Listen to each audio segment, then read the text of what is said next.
দুজনের জবানবন্দি হয়েছে, একজনের জেরা চলছে শেষ পর্যায়ে, ওই যে দুইজনের যে জবানবন্দি হয়েছে তাদের। আর আবু সাঈদের মামলায় আমরা দুইজনের সাক্ষীর হাজিরে দিয়েছি। 12তম সাক্ষী হিসেবে রেজা সাক্ষী দিয়েছেন, বিশ্ববিদ্যালয়ের ছাত্র ছিলেন ওই সময়, আকিব রেজা খান, ওই সময় বিশ্ববিদ্যালয়ের তৃতীয় বর্ষের ট্রিপলি বিভাগের ছাত্র। তিনি জবানবন্দি দিয়েছেন। তার জেরার শুরু হয়েছে।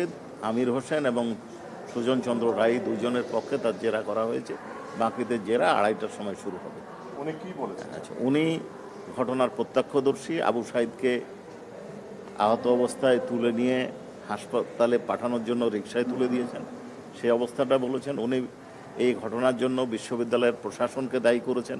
কয়েকজন শিক্ষক কর্মচারীর নাম বলেছেন, পুলিশ কর্মকর্তাদের নাম বলেছেন, যারা এই হত্যাকাণ্ড ঘটিয়েছে, যারা আবু সাঈদকে আহত করেছে, লাঠিচার্জ করেছেন, যারা আবু সাঈদকে গুলি করেছে, কারা বিশ্ববিদ্যালয়ের ভেতর থেকে ঢিল মেরেছেন এবং একজন শিক্ষক ঢিল মেরেছেন, কর্মকর্তারা ঢিল মেরেছেন, এটা বলেছেন।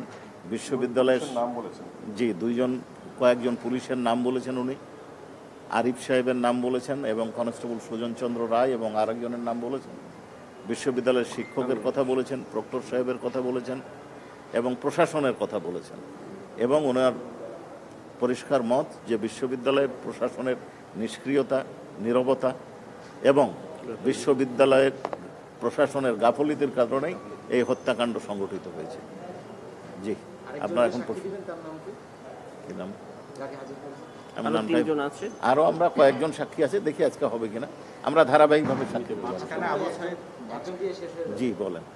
আবু সাঈদ হত্যার যে সাক্ষী উপস্থিতি এটা বেশ কয়েকদিন এটা হলো, এটার কারণ কি? আপনারা অসুস্থতা বলছিলেন, বিভিন্ন জন বিভিন্ন ধরনের কথা বলছে, এটা কি আপনাদের তো এখন আসলে আমি আমাদের প্রসিকিউশন টিম থেকে একজন সাক্ষীর অসুস্থতার কথা একদিন বলা হয়েছিল, আমি যতটুকু জানি।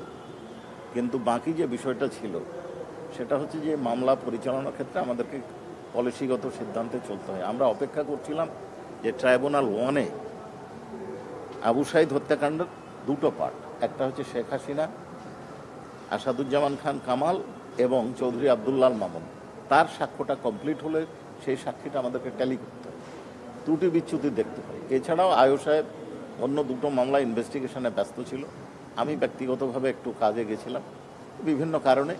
এইটা খুব বড় ধরনের কিছু ত্রুটি বা সমস্যা নয়, এটা স্বাভাবিক প্রক্রিয়া মামলার, যে কোনো সময় অ্যাডজর্নমেন্ট হবে, কোনো সময় বেশি সাক্ষী হবে। এই ক্ষেত্রে প্রসিকিউশন মামলা ডিলে করার বা ডিলে হচ্ছে এই ধরনের কোনো চিন্তা করার কারণ নাই।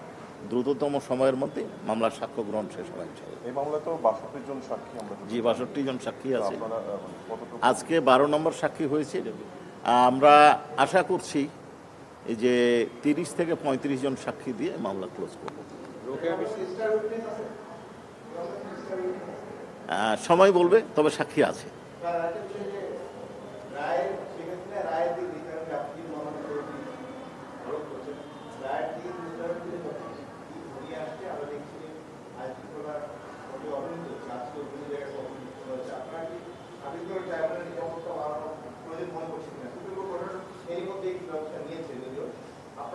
আইন শৃঙ্খলা রক্ষা করা, প্রশাসনের নিরাপত্তা দেওয়া, ট্রাইব্যুনালের নিরাপত্তার বিষয়টা টোটালি আইন শৃঙ্খলা রক্ষাকারী বাহিনীর বিষয়। তারা এটা দেখবেন বা তাদেরই দেখার দায়িত্ব।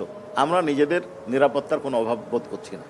আবু সাঈদ হত্যায় রংপুর বিশ্ববিদ্যালয়ের শিক্ষার্থীরা এরই মধ্যে তারা করছে যে তারা নির্বাচনের আগে তারা রায় চায়, অর্থাৎ সব প্রক্রিয়া শেষ করেই তো রায় হবে।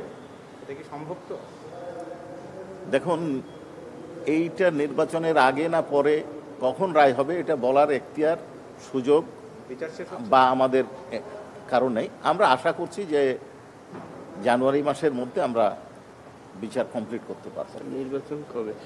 জানুয়ারির মধ্যে আশা করছি। Thank you.